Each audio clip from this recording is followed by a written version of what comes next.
किरण, क्या हाल है आपके? अस्सलाम वालेकुम साकिब। वालेकुम सलाम। मैं बिल्कुल ठीक ठाक, आप बताएं साकिब? मैं बिल्कुल ठीक ठाक। किरण, आज बल्दियाती सिंध में बल्दियाती इंतखाबात का दूसरा मरहला था। बिल्कुल ऐसे और 16 अजला में बल्दियाती इंतखाबात आज हुए। 5 बजे पोलिंग का वक्त जो है वो खत्म हुआ। लेकिन जो लोग वहाँ पर मौजूद थे पोलिंग स्टेशन के अहाते में, उनको वोट कास्ट करने की इजाज़त दी गई। आज इलेक्शन कमीशन में हमने देखा कि कराची में मुख्तलिफ कोड ऑफ कंडक्ट की खिलाफ वर्जियाँ हुई। उस पर इलेक्शन कमीशन ने इकदाम भी किए, कार्रवाई भी की, नोटिस भी लिए गए। इस हवाले से आपने यहाँ पे कवर किया, तो सुबह से आपने क्या ट्रेंड देखा? जैसा कि सुबह से जब मैं मौजूद थी जहाँ पे, तो आज स्पेशल जहाँ पे आपको पता ही जैसे कि कंट्रोल रूम कायम किया गया है 3 दिन के लिए सिर्फ इलेक्शंस की वजह से। तो जहाँ पे जितनी भी शिकायत मसूल हो रही थी, चाहे वो फिर थ्रू मीडिया के हों या फिर उनको कॉल्स के जरिए हो रही थी, उसके ऊपर इलेक्शन कमीशन जो है बर वक्त उसका अजाला कर रहा था, उन शिकायत को सुन रहा था, डायरेक्शन भी दे रहा था। लेकिन अगर हम इंतखाबात की ऑन ग्राउंड बात करें तो वहाँ पे तकरीबन 50 के करीब ऐसे पोलिंग स्टेशन है जहाँ पे आप देख सकते हैं कि कोड ऑफ कंडक्ट की खिलाफ वर्जी हम कह सकते हैं उसको, कि जलाओ घिराओ, जैसे पोलिंग का वक्त लेट स्टार्ट होना, बैलेट पेपर्स, रेगिंग, ऐसी चीजें जो आम इंतखाबात में हमें नजर आती है। मतलब इंतखाबात कोई भी हो, हमारे यहाँ ये चीजें लाजमी होती है।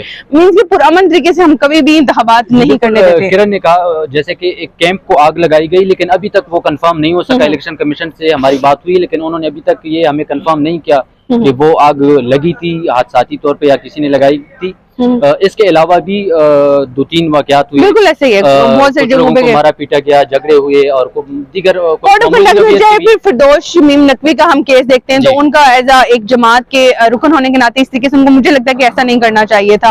उसके ऊपर भी इलेक्शन कमीशन ने जो है एक्शन लिया। उसके बाद फिर अगर हम देखते हैं फिरदौस शमीम नकवी को बेदखल करने की हिदायत। हाँ बिल्कुल ऐसे ही, उनको निकालने वहां से, उनको फौरी वहां से निकाला भी गया। उसके ऊपर ये चीज उसी टाइम जो है कर ली। एक और जो हुआ सबसे बड़ी आज के दिन में एक्टिविटी वो ये थी कि पेमरा की जानिब से उसको भी जो है इलेक्शन कमीशन की जानिब से नोटिस किया गया कि सिंध हुकूमत की जानिब से आज इलेक्शन के दिन भी सरकारी इश्तिहारात चलते रहे खजाने से। बिल्कुल सरकारी खजाने से, जो कि बिल्कुल ही अनएथिकली है, रॉन्ग है। ये चीज इलेक्शन के कायदे और ज़वाबित के खिलाफ है ये चीज, तो वो चीज भी आज होती रही है। लेकिन हमने ये भी फिर देखा कि उसके ऊपर एक्शन लेने के बावजूद भी चैनल्स उसको जो है जब उसके ऊपर कह रहे थे कि ये चीज हो रही है, लेकिन इसके बावजूद वो चल भी रहे थे, फिर भी चल रहे थे, रुके नहीं है। पेमरा ने उसके ऊपर कोई एक्शन नहीं लिया। देखें किरण, जो बात करी उनकी बात में बिल्कुल वजन है। उसकी वजह यह है कि इलेक्शन कमीशन ने ये तो कह दिया कि हमने नोटिस जारी कर दिया, उनसे ये कहा है कि कल तक आप हमें वजाहत दें, और पेमरा को भी कह दिया कि आप ये इश्तिहारात बंद करें, लेकिन वो इश्तिहारात अभी तक चल रहे हैं। मैंने इलेक्शन कमीशन के तर्जुमान से भी ये बात की तो उन्होंने कहा कि हमने तो नोटिस जो है वो जारी कर दिया है। तो अभी आप अंदाज़ा लगा सकते हैं कि अगर इलेक्शन कमीशन जैसा बड़ा इदारा किसी को नोटिस जारी करता है और इश्तिहारात बंद करने की बात करता है, पेमरा को भी हिदायत करता है, उसके बावजूद भी उस पर अमल नहीं होता, तो आप सीरियसनेस का अंदाजा हम यहाँ से लगा सकते हैं कि कहाँ पे हमारी चीजें स्टैंड कर रही हैं, कहाँ तक हम इन चीजों को। लेकिन एक दूसरी बात जो है इंतखाबात की अगर हम बात कर लें तो टर्न आउट जो है वो भी बहुत कम रहा। उस तरीके से हमने टर्न आउट भी नहीं देखा कि टर्न आउट।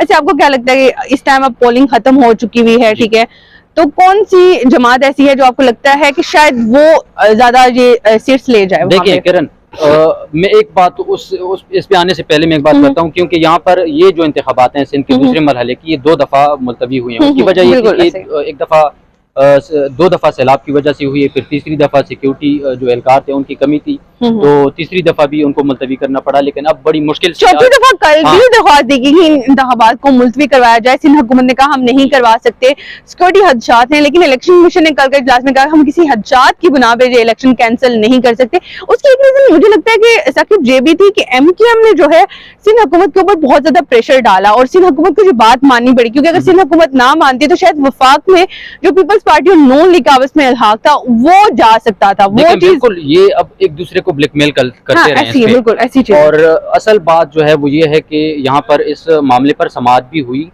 और 3-4 घंटे तक वो समाअत चलती रही। इलेक्शन कमीशन ने तमाम तर स्टेक होल्डर्स और तमाम तर पार्टीज को सेक्शन 34 जो लोकल गवर्नमेंट एक्ट है 2013 उसके मुताबिक जो दरख्वास्त दी गई थी उसके ऊपर भी जायजा लिया और फिर फैसला सुनाया कि नहीं इंतखाबात आज ही होंगे किसी भी हाल में, चाहे कोई कुछ भी करे। हमने जो देखा वो ये था कि जमात इस्लामी के अलावा कोई भी पार्टी इस बात इलेक्शन के हक में थी। लेकिन मैं आपको एक अंदर की बात बताऊं तो कल जब हम जब आ गया तो एक बहुत ही पार्टियां बन के बहुत सीनियर सिंध के जो वजीर हैं उनके तरफ से ये एक चीज इंकशाफ कि हम भी नहीं चाहते थे कि ये इलेक्शन हो। आप ये अंदाजा लगाएं कि मेन जो वहाँ की जमात है उनके लोग भी कह रहे जमात है, हाँ वो भी कह रहे कि हम नहीं चाहते थे कि इंतखाबात, सिर्फ एक वाहिद जमात इस्लामी थी जो इंतखाबात के हक में थी। देखिए इसलिए इसी केस के समात पर भी chief election commissioner Sikandar Sultan Raja ने कहा और दूसरी मुख्तलिफ समातों में भी उन्होंने बार बार ये बात की कि कोई भी जमात और कोई भी हुकूमत ये नहीं चाहती कि बल्दियाती इंतखाबात हों। उन्होंने इस बात पर जोर दिया कि बल्दियाती इंतखाबात कराने अभी हाँ जब अगर अभी अब देखें पोलिंग का वक्त है तो उन्होंने पहले से कहना शुरू कर दिया कि इंतखाबात हमारे हक में ना आए तो हम कहेंगे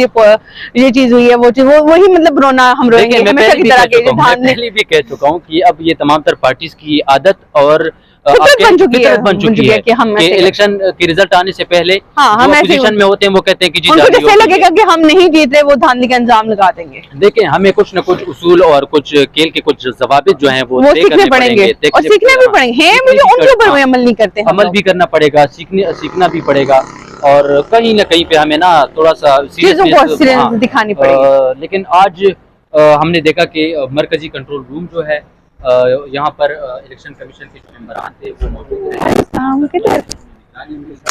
अच्छा सही, चलो अच्छी बात है। तर्जुमान इलेक्शन कमीशन की और उन्होंने कहा कि इनमें से कुछ झगड़े के और मुख्तलिफ नौइयत के मसाइल एक कैंप की भी उन्होंने बात इलेक्शन कमीशन की जानिब से नहीं की गई, लेकिन मीडिया रिपोर्ट के मुताबिक एक कैंप को जलाया गया, लेकिन